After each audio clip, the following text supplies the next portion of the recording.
Gente, recibieron las correcciones, ¿verdad?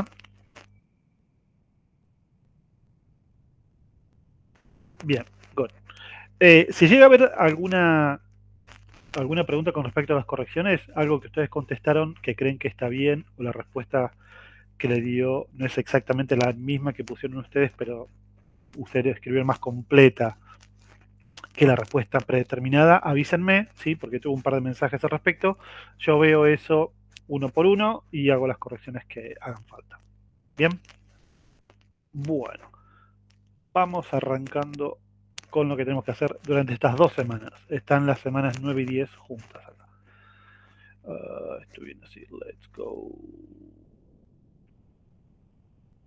like this. Ok, tenemos los aims y los objetivos. A ver, viene más gente acá. ¿Quién está? Kevin. Ahí está. Hay un foro, hay una pregunta, ¿sí? Sobre ciberseguridad. Básicamente es un videito, ¿sí? Y la pregunta es, what other cases of cyber attacks can you mention? What else can be done? ¿Sí? Alguien ya estuvo acá escribiendo en el foro. Después tenemos los contenidos de la semana, Contents of the Week, ¿sí? Donde la Reading Strategy va a ser básicamente Chunking Information, que es básicamente como tomar un texto y sacar pedazos de información, ¿sí? Lo más destacado. Y también Read Multiple Sources. ¿Qué es esto? Básicamente, cuando estén leyendo algo, no confíen en una sola fuente, busquen muchas fuentes de información, ¿sí? Y tenemos este texto, ¿sí?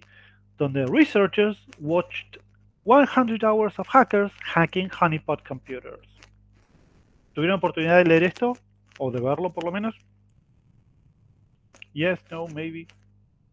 Hay un fin de semana largo de por medio que pueden aprovechar. Ok. Bien. Les cuento de qué se trata. Básicamente, en el texto, como verán, hay palabras que están en negrita que ahora vamos a discutir. Pero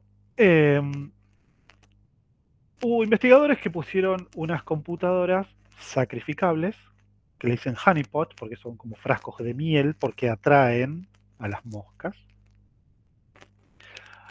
Y para ver cómo trabajan los hackers, básicamente. ¿Sí? ¿Qué era lo que hacían dentro de esas honeypot computers? Entonces, tenemos este texto, ¿sí? Y si se fijan, hay palabras que están como resaltadas, que ahora vamos a ver un poquito de eso, ¿sí? Tenemos palabras como did, deployed, could, were able to, said, told, worked, classified, explored, compromised, wrote, etcétera, etcétera. Más gente que se sigue sumando. Admitir. Bien.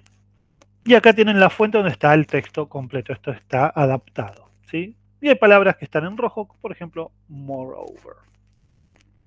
¿De qué se trata esto? ¿Sí? Tenemos el segundo texto, también con algunas palabras built, browse, wrote, received y demás. También sacado de otro artículo, es una versión adaptada. Porque, ¿qué es lo que vamos a ver en estas 2 semanas, gente? En la parte de grammar, este es el resumen de lo que vamos a ver. Vamos a ver pasado simple, modo afirmativo, negativo e interrogativo. Vamos a hacer un repaso de las estructuras de voz pasiva. Verbos modales más un verbo en infinitivo para hablar de posibilidad. Y algunos conectores. First, firstly, secondly, finally, moreover, what's more, besides, therefore y however. Bien. ¿Alguna pregunta en particular con respecto a estos temas? ¿Los tienen más o menos vistos? ¿Hay algunos que les cueste más que otro? Hola Madeleine, hola Cintia. Y hola Sofía, porque no te saludé, creo tampoco.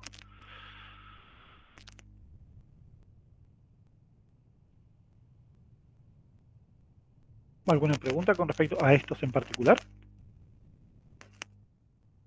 Voy a ir a pasar por todos los temas de todos modos. y aclarar algunas cositas. Pero si tienen alguna pregunta puntual, arrancamos por ahí. It's your call, people.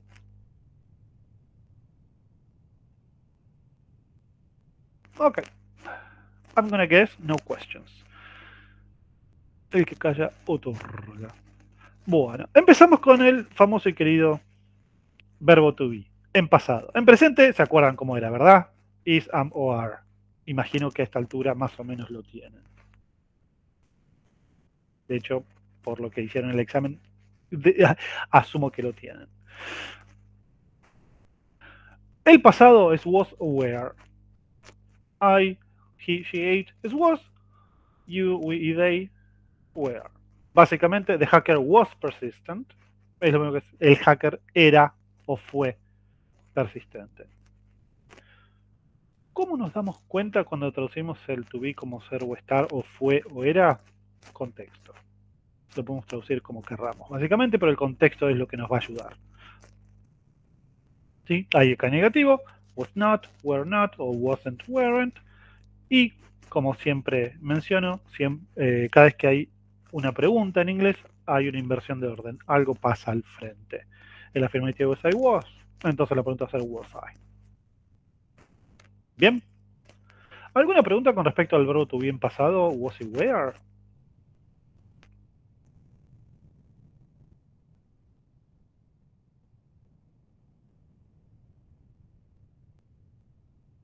¿Nada? Nothing at all? Are you there, people? Sé que tenemos un fin de semana largo por delante, pero ¿están aquí? Ok. Después tenemos el resto de los verbos en pasado, donde ya nos metemos con lo que son verbos regulares e irregulares. ¿Conocen el concepto? Verbos regulares e irregulares. ¿Lo habían escuchado antes alguna vez? Bien. Genial. Por ejemplo, verbos regulares: talked, worked, exposed, based, hacked. ¿Sí? Son todos verbos regulares. ¿Por qué son regulares? Porque todos cambian de la misma manera. No son regulares porque son... se llaman regulares porque son constantes. Todos agregan ed. ¿Sí? Y los irregulares son todos aquellos verbos que en pasado hacen cualquier cosa excepto agregar ed. Hay algunos que quedan igual, otros que cambian mucho, otros que cambian poco. Por ejemplo, acá tenemos verbos regulares: worked, finished, lived, changed, cried, traveled, stopped y demás. Y hay algunas reglitas de cómo se escriben, y de hecho hay algunas reglas para tener en cuenta a la hora de pronunciarlos que después se las voy a mencionar. La mayoría agregan ed, los que terminan con e agregan solo d, los que terminen con consonante más y, la y cambia por i latina y agrega ed. Y los verbos que terminan, por lo general es una consonante vocal consonante y de una sola sílaba, en algunos casos dos, repiten la última consonante. Por ejemplo, stopped, traveled. Acá tenemos el más común de todos, ¿sí? El pasado de go es went. Todo el mundo lo conoce a ese porque es el que más se usa. Yesterday I went to the park. Es el ejemplo que todos dan cuando... ¿Qué hiciste ayer? ¿Qué hiciste la semana pasada? Y acá tenemos eat, ate, go, went, sing, sang, write, wrote. Y después tenemos pasado participio que por ahora no lo necesitamos, excepto cuando hablamos en voz pasiva. Bien. Negativos. ¿Sí? ¿Qué es lo que sucede en negativo? Básicamente ponemos did not o didn't y el verbo, si es regular, vuelve a su forma infinitiva, es decir, se le quita d, y si es irregular, vuelve a su forma infinitiva, es decir, vuelve a como estuviera en la primera columna. ¿Sí? ¿Por qué pasa esto? Básicamente, como el tiempo verbal en pasado y la acción, el verbo, están en una sola, digamos, construcción, en este caso, por ejemplo, worked, ahí tenemos tiempo verbal y acción, pero en el momento de hacer un negativo o una pregunta es como que hay un divorcio. Y el did o el did not, ya sea para pregunta o negativo, se lleva el tiempo verbal y queda el verbo solo, sin el tiempo verbal, queda la acción. Por eso aparece didn't work y no didn't worked en pasado. ¿Ok? Bien, acá hay toda una explicación, algo de vocabulario, last night, ago, que se utiliza en pasado simple, an hour ago, 3 days ago, y la palabra yesterday. Videos, más explicaciones, que esto me gustaría que los vayan viendo, sobre todo por si surgen preguntas. ¿Sí? Y en el punto 2.3 aparece una lista de verbos irregulares que pueden bajar, ¿sí? Para tener la mano por si tienen dudas con algún verbo. Después aparece voz pasiva, ¿sí? ¿Habían visto voz pasiva antes? Sí, porque yo se los expliqué en presente, ¿verdad? Si mal no recuerdo, les he explicado voz pasiva. Entonces, esto es un repaso de voz pasiva. Básicamente, verbo to be, ¿sí? Y verbo en pasado participio, combinado. Que solamente los verbos transitivos, expliqué que era un verbo transitivo y demás. Bueno, acá hay todo un repaso. Pero en vez de hacer repaso voz pasivo en presente, es en pasado. ¿Qué significa eso? Básicamente que en vez de usar verbo to be en presente, something is built, something was built. Conectores básicamente nos ayudan a organizar ideas, por algo se llaman conectores. So, 2 years ago. So es usado para indicar consecuencia o resultado. Moreover, lo que es más, cuando agregamos información extra. What's more es lo mismo que moreover. Finally, cuando estamos llegando a una conclusión de un tema. In addition, ¿sí? Para agregar información. Consequence result, contrast, sequence y demás. ¿Sí? Acá tenemos todo un listadito. But, however, on the other hand, in contrast, nevertheless, bla, bla, bla, bla. Todo un hermoso grafiquito. Y tenemos después verbos modales. ¿Conocen lo que es un verbo modal? Bien, verbo modal no habla de tiempo verbal, habla de modos. Por eso se llama modal. Por ejemplo, el más común de todos y que seguramente conocen es I can. I can walk. She can swim. They can dance. Todos los verbos modales se comportan de la misma manera. Se pueden negar a sí mismos. Can, can't. Should, shouldn't. Must, mustn't. Y todos, después de escribir un verbo modal, después siempre va a ir un verbo en infinitivo. Es decir, que el verbo que pongamos después de un verbo modal no va a agregar absolutamente nada. ¿Sí? Ni S, ni ING, nada. Absolutamente nada. Nunca. Never. Under no circumstances. Por ejemplo, he can play. Es un verbo modal que habla de habilidad. ¿Ok? He can play football. He can play tennis. No como yo. Después tenemos should. ¿Habían visto should before?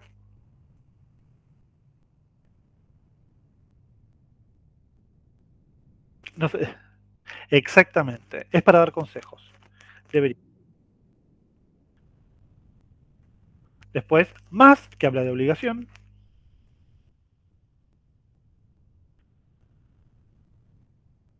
Y acá tenemos un listadito. Can, could, para permiso can, could, may, should, could, obligation, must y have to, possibility, can, may, could y might. Si se fijan, hay muchos que se repiten, ¿sí? Porque los verbos modales tienen más de un uso. Vamos a repasar un poquito esto.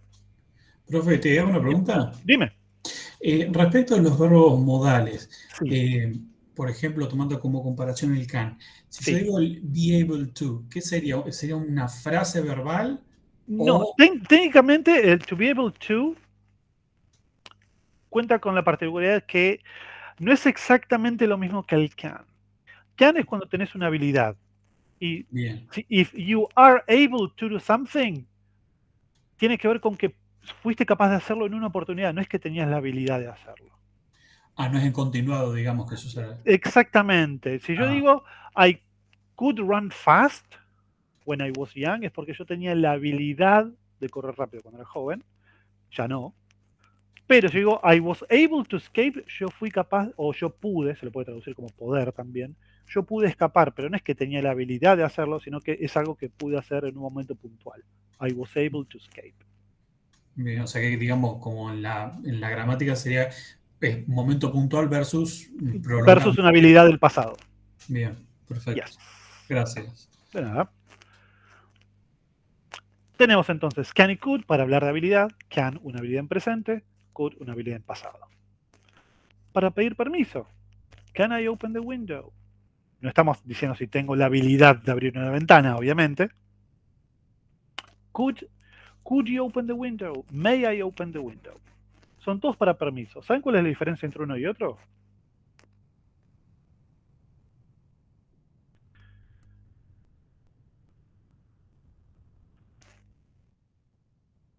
¿Cuál es la diferencia entre decir can I go to the toilet, please? May I go to the toilet, please?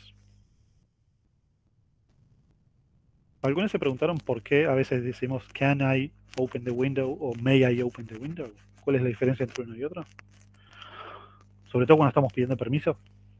Puede ser que uno tenga que ver con decir si, o sea, si tengo la habilidad o no y el otro con pedir autorización. Los dos tienen que ver con permiso. La diferencia es a quién le estamos pidiendo permiso. Ah, Si yo uso can o could es como el más formal de todos y es el más polite, por decirlo de alguna manera. Can y may significan lo mismo, pero la diferencia es que usualmente usamos can con alguien que tiene el mismo nivel de autoridad que nosotros. Estoy en el caso de un amigo, hace calor, can I open the window? May es cuando pedimos permiso a alguien que tiene un poquito de autoridad sobre nosotros. Por eso, normalmente los colegios, may I go to the toilet, please? Porque teóricamente los docentes tienen autoridad sobre el alumno, entonces piden permiso con may, no con can. ¿Ok? perfecto. Bien. Después, para consejos, podemos usar should y could. Should debería, como bien dijo Mariano. Could también se utiliza para dar consejos. You could invite her. You could ask her out. Podrías invitarla a salir como consejo. Obligation, must y have to, que técnicamente hablando, have to es un semimodal. Porque si se fijan, si yo quiero hablar en pasado de have to, digo had to o will have to para futuro, mientras que el resto de los modales no tiene esa posibilidad. Diferencias entre must y have to de obligación, ¿la conocen? ¿La tienen? ¿La he mencionado antes? Los dos se traducen como deber o tener que hacer algo. Empecemos por ahí. Pero tienen más o menos la diferencia en cuándo usar uno u otro o por qué a veces va uno u otro.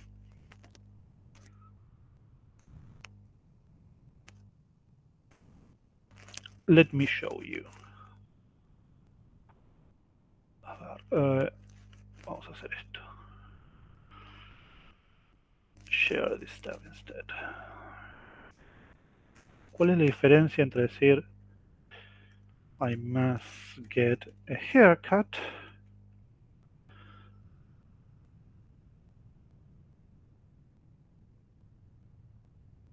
o I have to get a haircut? ¿Alguien tiene una teoría de cuál sería la diferencia entre usar uno y otro?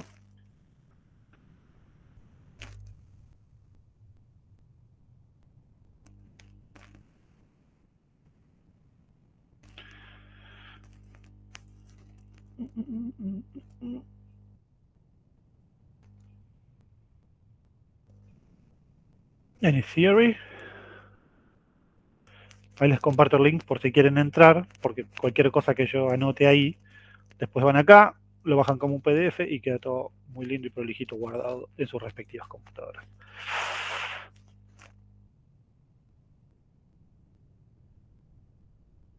Ok, una teoría es necesidad urgente o importante versus necesidad que no es tan importante. Ok, o es una buena teoría. Podría ser como que el must deba ser algo que es como más de un deseo de la persona y el have es una obligación y que no puede hacer nada más que hacerlo. Ok, muy cerca. El must tiene que ver con una obligación autoimpuesta. Si uno usa must, la opinión de la persona que está usando ese must está implícita. Si yo digo I must get a haircut, es porque yo siento que ya no me gusta cómo queda el pelo, lo tengo largo, me molesta. No es, digamos, autoimpuesta la palabra, pero viene de una voz interior, por decirlo así. En cambio, I have to get a haircut tiene que ver con una necesidad externa. Quizás en el trabajo no puedo tener el pelo largo, o en el colegio no me dejan tener el pelo largo, ¿sí? Entonces, mi propia opinión acerca de el corte de pelo es irrelevante, porque la necesidad del corte de pelo viene de una necesidad externa. Must viene de adentro, have to viene de afuera. Ese sería básicamente el resumen. ¿Ok? So, this has to do... Perdón. Yes. Sí. O sea que must sería más para usar con I y con we, o sea, en primeras personas y... No necesariamente. Bien. No, porque yo puedo decir, you must get a haircut. Porque yo siento que el pelo largo como lo tenés no te queda bien. O sea, yo impongo la necesidad y bien. Yo puedo decir, you must get a haircut. Porque mi opinión está involucrada ahí. Bien. Independientemente si hay una obligación externa o no. En cambio, yo digo, yo soy tu jefe y me caes al trabajo con el pelo largo, desprolijo y demás, te digo, you have to get a haircut. Y no importa mi opinión, sino porque ya te estoy imponiendo una regla que existe en el trabajo que dice, acá no se permite el pelo largo. Yeah. ¿Ok? No necesariamente tiene que ver con primera persona o tercera persona. Tiene que ver con la opinión de la persona que lo usa, básicamente. Bien. Good. Very good question. Ok. Entonces, estábamos... sorry. Here. Share this tab instead. A ver, dejé de compartir pantalla. Ahora vamos aquí.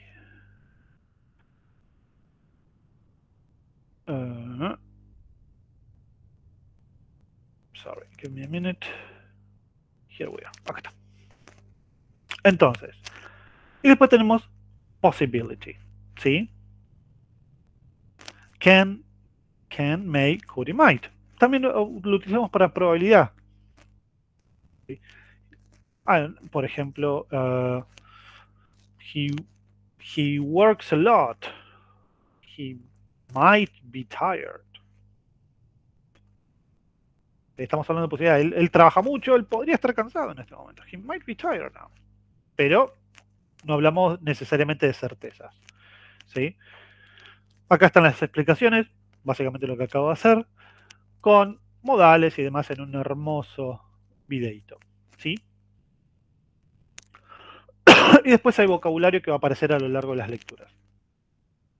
Algunas frases como play around with, ¿sí? Como juguetear con algo. Honeypot, lo que mencionamos de las computadoras.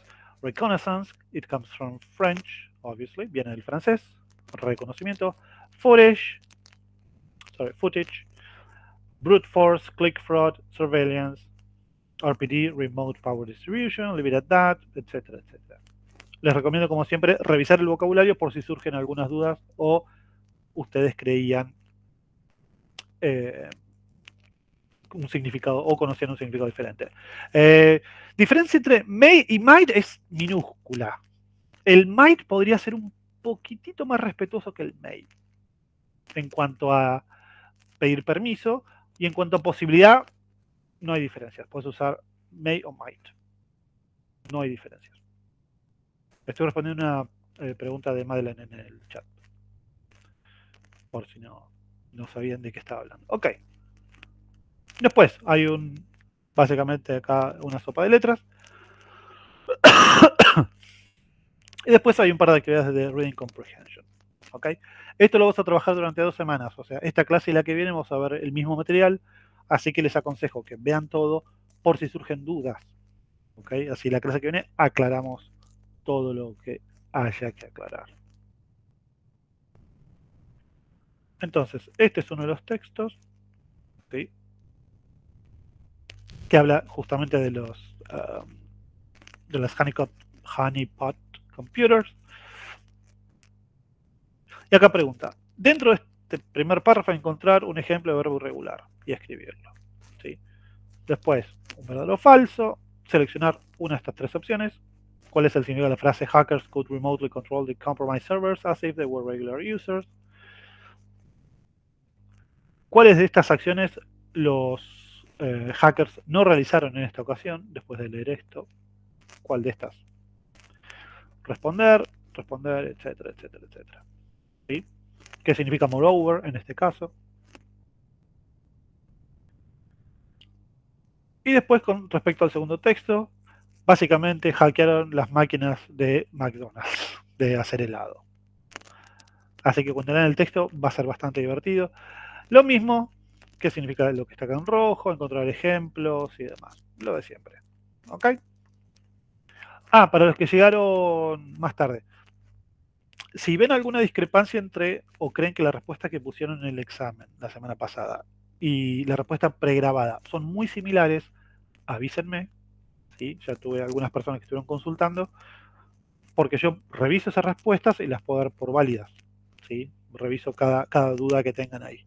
¿Ok? Porque a veces las respuestas pregrabadas por un punto o una mayúscula o lo que sea, las considera mal cuando en realidad la respuesta está bien. O si respondieron de manera larga, la respuesta pregrabada era una sola palabra, las va a considerar mal pese a que ustedes respondieron bien. ¿Ok? Entonces, después de estos textos, que son dos textos relativamente largos pero llenos de material, hay una práctica, ¿sí? Que es esta de aquí. Acá estamos. Es una actividad para practicar pasados. Básicamente arrastran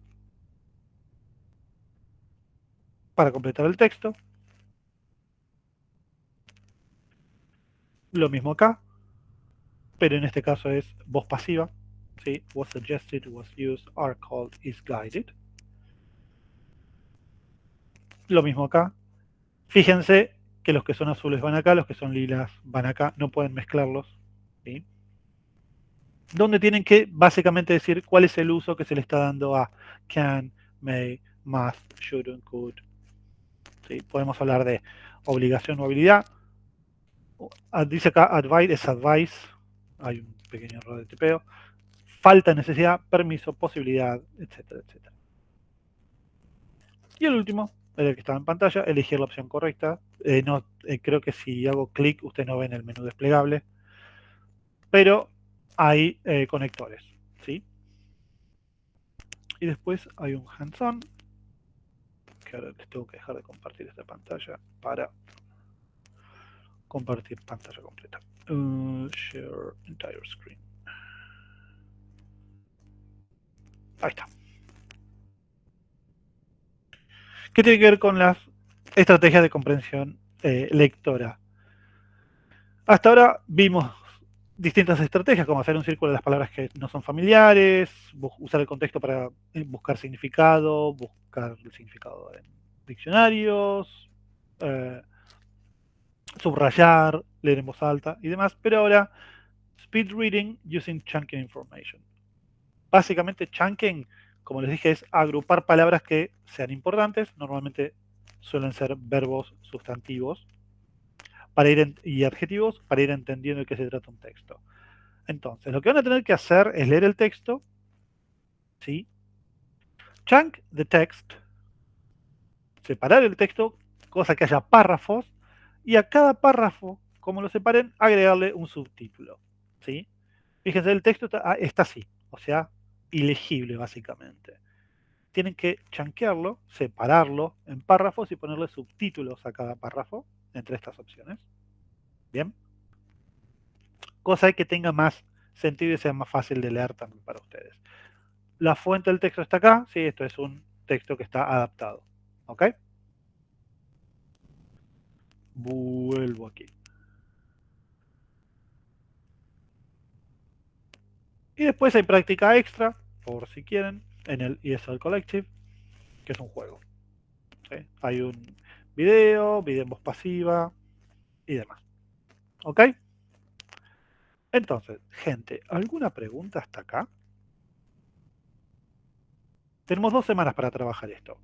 Mi consejo es que empiecen a trabajarlo, cosa de, si surgen dudas, las traen en la clase que viene y vamos resolviendo todo lo que surja. Es mucha información. Pasado simple, modales, voz pasiva y conectores, más la estrategia de chunking information. It is a lot. So, any questions, people?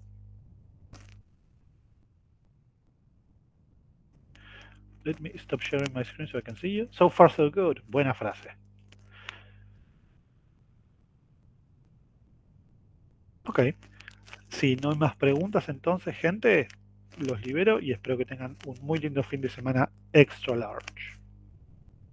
Bien, y nos vemos en una semana.